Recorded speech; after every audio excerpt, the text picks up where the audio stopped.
Bismillah. Assalamualaikum warahmatullahi wabarakatuh. Alhamdulillah Rabbil alamin. Wabihi nasta'in ala umurid dunya wad din. Wa ashhadu an la ilaha illallah wahdahu la syarikalah. Wa ashhadu anna Muhammadan abduhu wa rasuluh. Allahumma salli wa sallim wa barik ala nabiyyina wa habibina Muhammadin wa ala alihi wa ashabihi wa man tabi'ahum bi ihsanin ila yaumiddin, amma ba'd. Fa ya ayyuhal ikhwa al-kiram, rahimani Allahu wa iyyakum. Alhamdulillah, segala puji bagi Allah Subhanahu wa taala, yang mana pada kesempatan pagi hari ini kita kembali bisa melanjutkan pelajaran kita, yaitu dengan ilmu al-mawaris, yang mana kita memasuki pelajaran yang keempat, yaitu membahas tentang al-huquq al-muta'alliqah bitarikah, atau hak-hak terkait harta peninggalan. Namun sebelum kita lanjutkan, bagi antum yang ingin menyetorkan hafalan berkaitan tentang ahli waris dari kalangan laki-laki ataupun perempuan, ana persilahkan. Betul.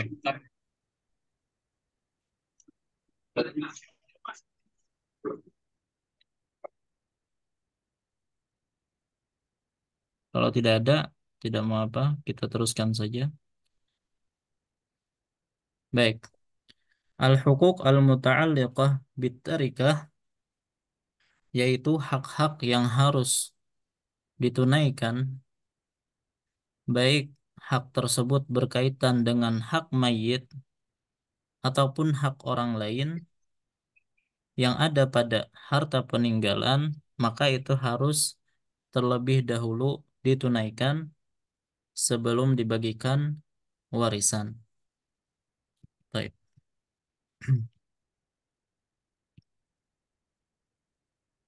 Adapun yang dimaksud dengan at-tarikah, ya sebagian membacanya at-tirkah gitu ya.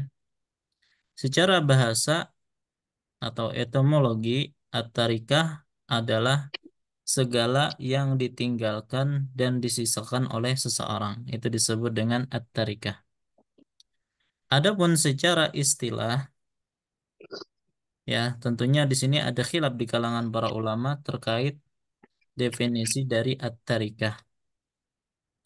Namun menurut mayoritas ulama, yang dimaksud dengan at-tarikah, ya adalah semua atau segala sesuatu yang ditinggalkan oleh mayit, baik berupa harta, ya seperti uang, emas, tanah, rumah, mobil, dan seterusnya, maupun hak-hak miliknya secara mutlak. Ya, jadi ada hak-hak yang itu berharga, ya maka itu juga merupakan harta warisan. Ya, contohnya seperti hak milik atau hak cipta, itu juga diwariskan kepada ahli warisnya.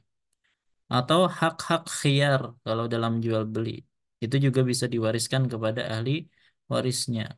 Atau hak syuf'ah dan seterusnya.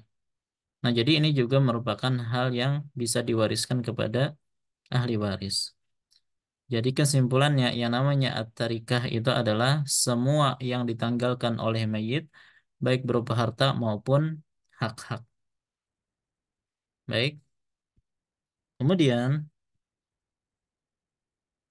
hak-hak terkait harta peninggalan. Nah, inilah pelajaran kita hari ini.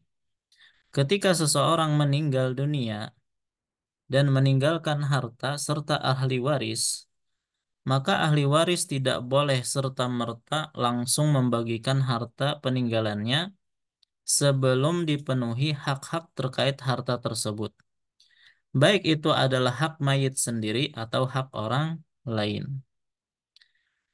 Para ulama sepakat bahwasanya hak-hak terkait harta peninggalan itu ada 5, yaitu penyelenggaraan jenazahnya atau tajhizu al-mayyit, atau hutang terkait zat harta peninggalan itu sendiri seperti hutang yang disertai dengan jaminan atau gadai.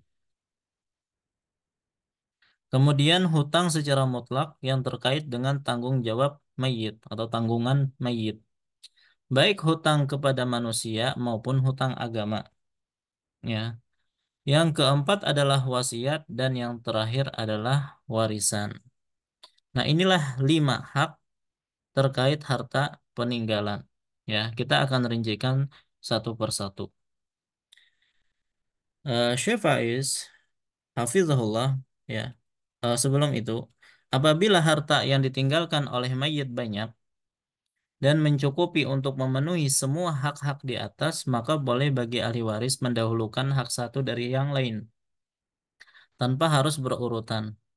Akan tetapi apabila harta yang ditinggalkan oleh mayit itu sedikit dan tidak mencukupi untuk memenuhi semua hak di atas, maka ahli waris wajib menunaikan hak-hak di atas berdasarkan urutannya.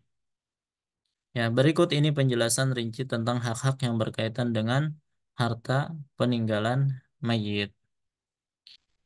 Baik, kita lihat bagannya ya, ini sengaja anda buatkan yang disebutkan oleh Syekh Faiz dalam kitab Al-Huququl Muta'alliqah Bit-Tarikah. Nah, untuk menghafalkan ini kita cukup menghafalkan kalimah tadum, kata tadum, yaitu huruf ta, dal, waw, dan mim. Adapun ta itu adalah tajhizul mayyit atau penyelenggaraan jenazah. Nah, min tagsilin wa takfinin wa hafrin lil qabri wa yuqaddamu indal hanabilah ala ghairihi minal huquq. Jadi ketika penyelenggaraan jenazah itu memerlukan biaya seperti biaya memandikannya, mengkafaninya, kemudian untuk menggali kuburnya, maka biaya tersebut diambil dari harta peninggalan mayit. Ya, jadi hukum asalnya diambil dari harta mayit. Tapi kalau ada orang yang bertabarruk, ya misalnya sengaja memberikan sebagian hartanya, tujuan utamanya untuk penyelenggaraan jenazah, maka ya boleh-boleh saja, ya, dan tidak perlu mengambil dari harta mayit. Ya, apalagi kalau ada rukun kematian, ya biasanya ada di kampung-kampung atau di sebuah wilayah tertentu yang mana memang ada rukun kematian yang semua biaya kematian itu biasanya diambil dari situ. Ya, tapi kalau tidak ada pembiayaan dari luar maka diambil dari harta mayit. Nah, itu adalah huruf ta. Kedua adalah dal. Dal itu singkatan dari ad-duyun atau hutang. Dan hutang ini kita bagi menjadi 2. Ada ad-duyun atau al-huquq al-muta'alliqah bi'aini tarikah. Ya, hak-hak yang berkaitan dengan zat harta warisan. Contohnya kadainin birrahnin, seperti hutang yang disertai dengan jaminan. Jadi ada seseorang berhutang dengan jaminan misalnya tanah. Sudah? Kita tahu bahwasanya tanah itu adalah harta warisan. Maka supaya ahli waris itu bisa mewarisi harta berupa tanah tersebut, maka harus ditunaikan hutangnya terlebih dahulu, baru diambil gadainya. Ya, makanya ini harus didahulukan supaya nanti mudah pembagiannya ke belakang. Baik. Nah, ini jenis hutang yang pertama yang ada apa namanya jaminannya. Adapun yang kedua, duyun al-huquq al-muta'alliqah bizimmatil mayyit. hak yang berkaitan dengan beban mayit atau tanggung jawab mayit, ya, yaitu hutang mursalah, hutang yang tanpa ada jaminan. Itu disebut dengan hutang mursalah. Ya, seperti kita berhutang biasa tanpa disertai jaminan. Ya, wa takunu lillah. Nah, bisa jadi hutang tersebut lillah, hutang kepada Allah, maksudnya hutang agama seperti berhaji, bernazar. Misalnya kalau ternyata si mayit selama hidupnya tidak pernah berhaji, padahal dia pernah wajib haji, tapi dia nggak berhaji, maka wajib dikeluarkan dari hartanya untuk menghajikannya terlebih dahulu. Ya, beda dengan mereka yang dari awal tidak mampu untuk berhaji, maka tidak perlu dihajikan. Atau dia pernah bernazar, ya, bernazar untuk misalnya menyumbang ke lembaga tertentu atau ke pesantren tertentu dan tidak bisa atau tidak sempat dia tunaikan, keburu meninggal, maka harus dikeluarkan dulu sebagian hartanya untuk menunaikan nazarnya tersebut. Wa ghairihi. Nah, itu kalau hutang agama. Auli adami atau hutang kepada manusia, ya, seseorang berhutang kepada orang lain dan tidak sempat dibayar, ya, selama dia hidup sampai akhirnya meninggal, maka wajib ditunaikan terlebih dahulu hutangnya. Nah, kemudian para ulama berbeda pendapat yang mana yang lebih didahulukan, apakah hutang agama ataukah hutang kepada manusia. Artinya kalau ternyata uang yang dia miliki itu tidak cukup untuk kedua-duanya, apakah kita tunaikan dulu hutang kepada manusia, apakah hutang agama? Nah, di sini ada tiga pendapat. Ada yang mengatakan hutang agama didahulukan, ya. Ada yang mengatakan hutang kepada manusia didahulukan. Ada juga yang menyatakan, ya, dibayari dua-duanya sesuai dengan persenannya.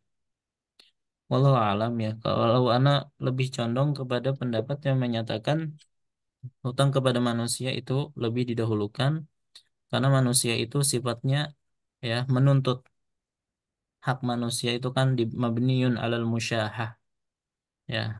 Yang namanya hak manusia itu dibangun di atas rasa pelit dan nuntut. Sementara hukukullah mabniyah alal musyahah, alal musamahah. Sementara hak-hak Allah itu dibangun di atas pemaafan. Ya, jadi wallahu alam, ya, ada yang mengatakan lebih didahulukan hutang kepada manusia. Baik, itu huruf dal. Jadi ta, dal. Kemudian waw, itu adalah singkatan dari kata al-wasiyah. Bisulus, dan wasiat itu sepertiga faakol atau kurang. Ya, jadi boleh sepertiga atau kurang. Li ghairi waris, untuk selain ahli waris. Jadi syarat untuk wasiat harus sepertiga dari harta atau kurang dari sepertiga. Dan tidak boleh untuk ahli waris. Jadi diberikan kepada selain ahli waris. Lianna Nabi sallallahu alaihi wasallam qala, karena Nabi SAW bersabda li Sa'ad bin Abi Waqqas radhiyallahu an, as-sulusu was-sulusu katsir. Cukup sepertiga dan sepertiga itu sudah banyak. Ya, akhrajahul Bukhari fi kitabil wasaya. Baik. Nah, itu kalau ternyata mayit pernah berwasiat, maka wajib ditunaikan wasiatnya terlebih dahulu. Dan itu tidak lebih dari sepertiga. Kalau ternyata lebih dari sepertiga, maka dikembalikan kepada keridhaan ahli waris. Kalau ahli waris ridho, maka silahkan ditunaikan. Tapi kalau tidak ridho, maka yang wajib dikeluarkan hanyalah sepertiga. Baik, dan pembahasan tentang wasiat, insya Allah ada pembahasan khusus.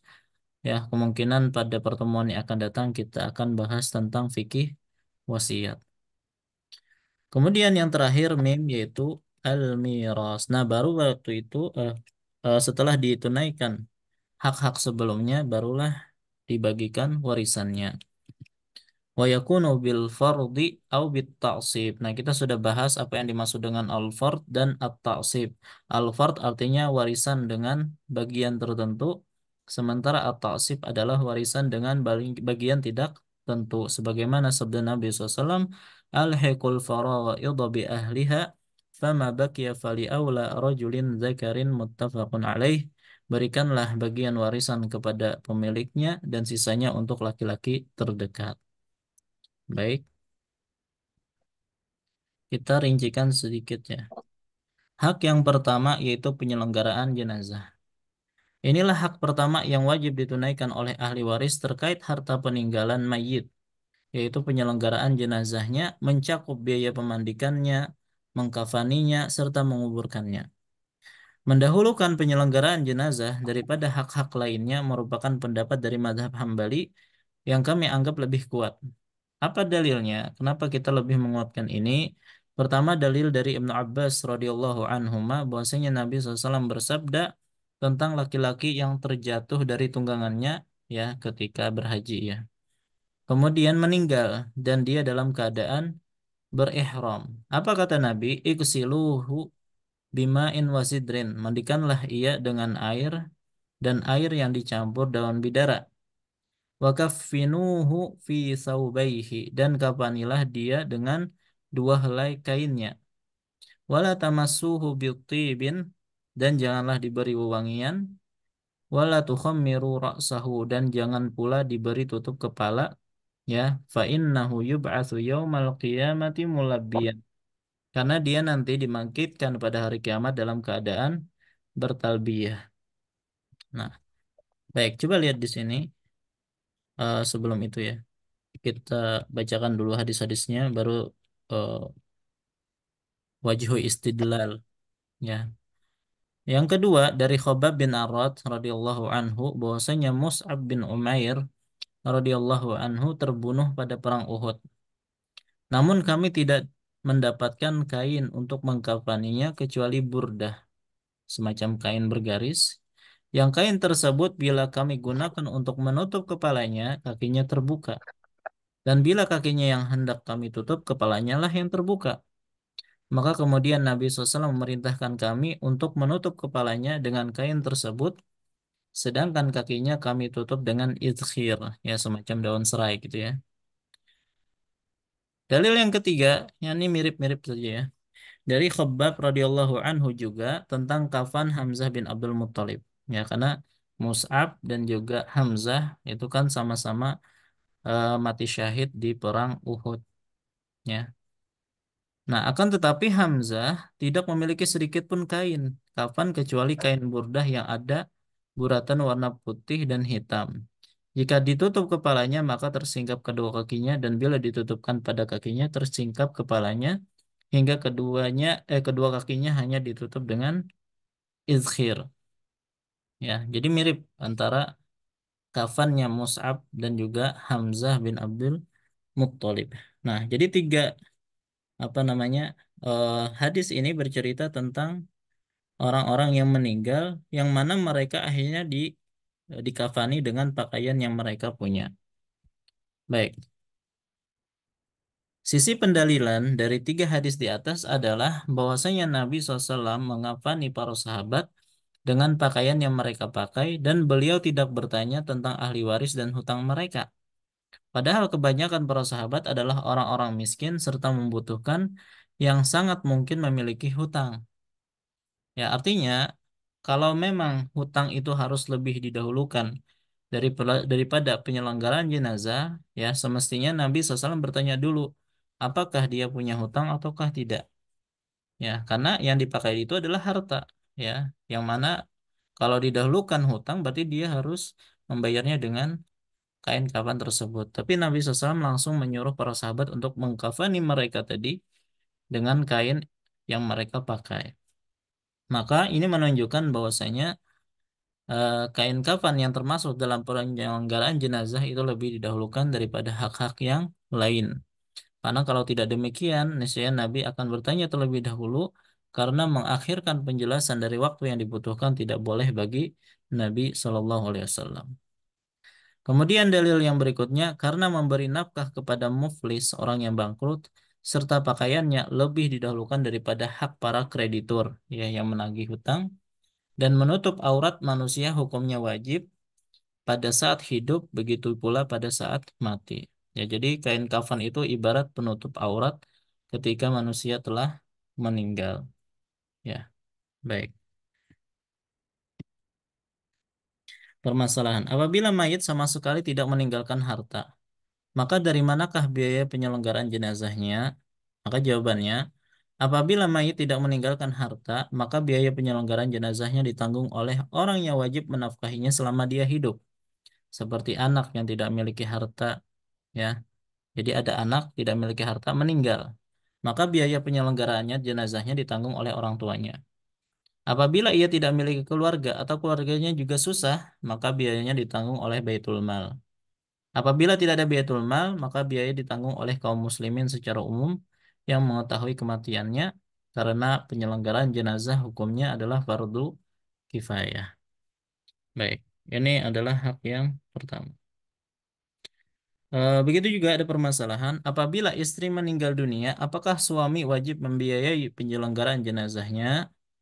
Pendapat, ya di sini ada khilaf. Nah, adapun pendapat yang kami pandang lebih kuat adalah pendapat yang menyatakan apabila istri itu apa namanya kaya, lapang, artinya dia punya harta, maka suami tidak wajib membiayai penyelenggaraan jenazah istrinya, akan tetapi diambil dari harta istri itu sendiri. Namun apabila istri yang meninggal ini miskin, kekurangan, maka biaya penyelenggaraan di jenazahnya ditanggung oleh sang suami. Kalau ternyata sang suami juga tidak memiliki harta, maka ditanggung oleh orang yang wajib menafkahinya apabila tidak ada suami. Ya, apabila tidak ada juga, maka diambil dari Baitul Mal. Apabila tidak ada juga, maka ditanggung oleh kaum muslimin secara umum yang mengetahui kematiannya. Nah, ini merupakan pendapat mazhab Imam Malik dan satu pendapat dari mazhab Hambali. Baik. Adapun hak yang kedua, yaitu hutang terkait tentang zat harta peninggalan. Hak kedua terkait harta peninggalan adalah hutang yang terkait dengan zat harta itu sendiri, seperti hutang yang disertai dengan jaminan gadai, atau seperti harta dari barang jualan yang belum diterima oleh penjual sampai pembelinya meninggal dunia. Ya, jadi eh, hutang itu berkaitan dengan zat dari harta peninggalan itu sendiri. Dan ini lebih didahulukan menurut pendapat imam yang tiga, Abu Hanifah, Malik, dan Syafi'i. Sementara kita sebutkan tadi pendapat Al-Imam Ahmad atau Mazhab Hambali mendahulukan penyelenggaraan jenazah terlebih dahulu berdasarkan dalil-dalil yang tadi kita sebutkan. Baik, ini adalah yang kedua. Adapun yang ketiga juga terkait masalah hutang, yaitu hutang secara mutlak. Ya, artinya tidak ada jaminan di situ. Hak ketiga terkait harta peninggalan adalah hutang mutlak, yaitu hutang yang tidak terkait dengan zat harta peninggalan. Akan tetapi terkait dengan tanggung jawab mayit. Baik hutang tersebut berkaitan dengan agama seperti kafarat, nazar yang belum sempat ditunaikan oleh mayit selama hidupnya atau hutang kepada manusia. Membayar hutang lebih didahulukan daripada menunaikan wasiat dan membagikan warisan berdasarkan kesepakatan para ulama. Ya, ingat bayar hutang itu didahulukan daripada wasiat. Nah, tapi kenapa di dalam Al-Quran justru didahulukan mim ba'di wasiyati yusi biha au dain, bayar wasiat atau hutang. Kenapa wasiat lebih dahulu disebutkan? Ya, eh, pembagian tersebut sesudah dipenuhi wasiat yang ia buat atau sesudah dibayar hutangnya, maka alasannya adalah di antara alasannya adalah pertama didahulukannya penyebutan wasiat adalah dalam rangka perhatian terhadap wasiat itu sendiri. Karena wasiat terkadang terasa susah bagi ahli waris untuk menunaikannya. Disebabkan karena wasiat itu diserahkan tanpa ada timbal balik. Karena kan yang namanya wasiat ini min babit tabarru' namanya. Ya, artinya seolah-olah hanya sebatas sedekah yang tidak ada timbal balik di situ. Adapun hutang terasa mudah bagi mereka untuk membayarkannya karena ada timbal baliknya. Karena dia sebelumnya mengambil uang dari eh, orang lain, ya, maka harus dikembalikan. Itu ada timbal baliknya. Tapi kalau wasiat kan semata-mata memberi gitu. Jadi bisa jadi ahli waris, ya, malas untuk menyebutkan atau menunaikan wasiat. Atau juga karena hutang hukumnya wajib dan ada orang yang menuntutnya. Sedangkan wasiat merupakan akad sosial atau tabarruk yang tidak ada penuntutnya. Ya, bisa jadi orang yang diberikan wasiat tidak tahu kalau dia diberikan wasiat. Ya, sementara kalau hutang harus dibayar dan ada orang yang menagihnya. Maka bisa jadi ahli waris malas bahkan sama sekali tidak menunaikannya. Maka disebutkannya wasiat terlebih dahulu daripada hutang sebagai motivasi bagi ahli waris untuk segera menunaikannya. Adapun yang ketiga, karena hutang adalah hak orang hidup yang akan menuntut haknya, sementara wasiat adalah hak mayit. Kenapa disebutkan hak mayit? Karena hak, apa di antara cara agar dia menyambung amal itu adalah dengan cara berwasiat, ya. Dan dia tidak mampu untuk menuntut agar ditunaikan, maka didahulukannya penyebutan wasiat daripada hutang sebagai bentuk penjagaan atau perhatian supaya hak mayit tidak hilang atau dilupakan. Ya, karena di antara cara menyambung amal tadi kita sebutkan adalah dengan cara berwasiat. Permasalahan, apabila harta peninggalan tidak mencukupi untuk membayar hutang agama dan hutang kepada manusia, ya, maka manakah lebih didahulukan? Pendapat yang kami pandang lebih kuat adalah pendapat yang menyatakan bahwa hutang kepada manusia lebih didahulukan daripada hutang agama. Karena hak manusia dibangun di atas rasa pelit dan tuntutan, sementara hak Allah dibangun di atas pemaafan. Ini merupakan pendapat mazhab Hanafi dan Maliki. Nah, tadi sudah kita sebutkan. Hak yang keempat yaitu wasiat. Nah, hak keempat terkait harta peninggalan adalah wasiat, yaitu kegiatan sosial dengan memberikan hak atau harta yang disandarkan secara langsung atau perkiraan pada waktu setelah kematian. Ya, nah untuk pembahasan secara rinci terkait masalah wasiat, insya Allah kita akan bahas pada pelajaran yang kelima yang judulnya fikih wasiat. Jadi pekan depan, insya Allah kalau tidak ada halangan. Baik, dan yang terakhir adalah warisan. Setelah semua hak-hak sebelumnya ditunaikan, maka barulah ahli waris boleh membagikan harta warisan yang tersisa sesuai dengan jatah masing-masing yang akan dijelaskan secara rinci pada pelajaran-pelajaran berikutnya, insya Allah. Nah, inilah ya inti dari pelajaran ilmu mewaris, yaitu bagaimana kita ya memberikan warisan sesuai dengan syariat Allah dan itu akan kita pelajari secara rinci insya Allah. Baik, baik, maka dengan ini selesailah pelajaran kita berkaitan tentang al-hukuk al-muta'alliqah bitarikah. Baik, sampai di sini kalau ada yang ditanyakan, Anda persilahkan.